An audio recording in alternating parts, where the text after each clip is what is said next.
رزق میں اضافہ آخر کتنا رزق آپ کو اضافہ چاہیے آپ اور آپ رزق سمجھتے کس کو کس کو ایسی؟ سمجھ ہاں جی صحت کو رزق نہیں سمجھ رہے اللہ نے اپنا گھر دیا ہوا رزق نہیں سمجھ رہے اللہ نے بیوی بچے دیے ہوئے ہیں یہ رزق نہیں سمجھ رہے والدین موجود ہیں دعائیں دینے کے لیے اس کو رزق نہیں سمجھ رہے بہن بھائی ہیں آپ کا ساتھ دینے کے لیے اس کو رزق نہیں سمجھ رہے اور رزق صرف پیسوں کو سمجھ رہے ہیں تو یہ ایک تو ناقص سمجھ ہے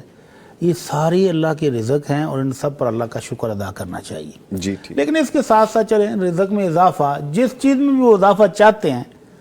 مال میں اضافہ کاروبار کی بندش کھل جائے کاروبار چل پڑے جو کام شروع کریں اللہ اس کو کامیابی دے دے جی اس کے لیے خوبصورت قرآن کی دعا ہے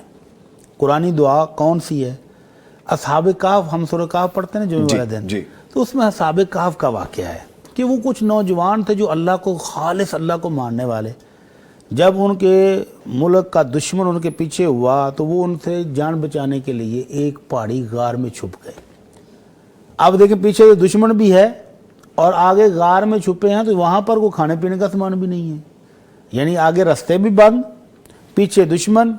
تو اس مشکل حالات میں جنہوں نے خوبصورت دعا کی جی وہ ہر اس بندے کو کرنی چاہیے اپنی دعاؤں کا حصہ بنانا چاہیے جو کہتا ہے جی میرے لیے بندش آ گئی ہے بچوں کے رشتے نہیں ہو رہے کاروبار نہیں چل رہے تعلیمی ڈگریاں نہیں حاصل ہو کچھ بھی بندش ہے تو وہ اپنی دعاؤں میں اس دعا کو حصہ بنا لے بڑی خوبصورت دعا ہے رزق میں اضافہ بندش کے کھل جانا اور اللہ کی طرف سے رحمت اور آسانیاں آ جائیں اس کے لیے یہ دعا ہے تو اللہ تعالیٰ فرماتے ہیں کہ انہوں اصحاب کہف نے جب وہ غار میں چلے گئے نا اب دیکھا کہ اب ہم کہیں آگے اور جا نہیں سکتے باہر نکلیں گے تو دشمن مارے گا اب جائیں تو کہاں جائیں اور یہاں رہ کر کھائیں تو کیا کھائیں تو اپنے رب سے التجا کرتے ہیں ربنا آتنا من لدنک رحمہ وہیئ لنا من امرنا رشدا کہ اللہ اپنی رحمتوں کو اسی جگہ پر نواز دے جہاں ہم ہیں کوئی رستہ نہیں ہے بظاہر باہر کھلا کوئی کاروبار نہیں ہے کوئی منڈی نہیں ہے کوئی پھل فروٹ نہیں ہے کوئی رزق نہیں ہے کچھ بھی نہیں اللہ اپنی رحمت سے ہمیں نواز دے وَحَيِّئْ لَنَا مِنْ أَمْرِنَا رَشَدًا اور اللہ ہمارے معاملات کو درست کر دے ہمیں کامیاب کر دے تو پھر اللہ تعالیٰ نے دیکھا کیسی رحمتیں کی کیسی برکتیں دیں کہ 300 سال سوئے رہے اور کوئی دشمن ان کی طرف پہنچ ہی نہیں سکا اور سورج آتا ہے تو کنی کترا کے نکل جاتا ہے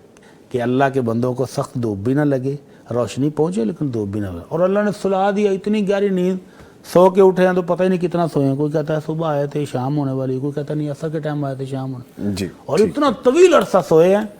اور اللہ کی رحمت سے وہ دشمن کا دور ختم ہو گیا اور ان کے موافق دور آ گیا تو اللہ نے سوئوں کو اٹھا دیا اور وہ ایسے ہی ہے کہ جیسے کہتے ہیں تھوڑی دیر سو کے اٹھے ہیں تو اللہ کی رحمت حاصل ہوگی نا اللہ نے حالات سازگار کر دیے دشمن سے نجات دے دی اور پھر انہوں کو زندہ رہ کر کے زندگی گزارنے کے باقی دن بھی عطا فرمائے تو جس نے اللہ کی رحمتیں لینی ہیں برکتیں لینی ہیں بندش کھلوانی ہے بند دروازے کھلوانے ہیں وہ اس دعا کو اپنی دعاؤں کا حصہ بنا لے